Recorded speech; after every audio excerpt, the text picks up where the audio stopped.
Hey everybody, let's try to solve a layer 8 problem tapping into the Cisco Serial to Contract API.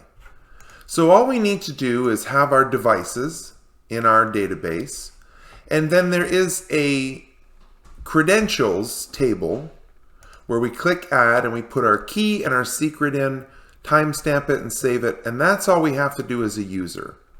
Then we can click on the Serial to Contract button, right? The spinner starts up, server fires up in the background, doing all the magic and heavy lifting for us.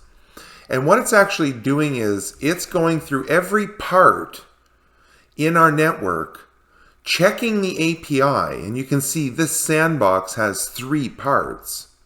So now if we go into the Serial to Contracts, we have 3 entries, and we can see right away none of these are under contract. Now it has all of the serial numbers, and then there's not much information in here because it's the sandbox, but you can see that if this was your real network, you would have things like the warranty end, the warranty type, the warranty description, your service contracts if you have services and the descriptions, any parent serial numbers if this was, say, a part in a larger chassis or something, the orderable part ID, all this rich contract information, the product line end date. Now I haven't made any views or the APIs or anything, but all that's coming.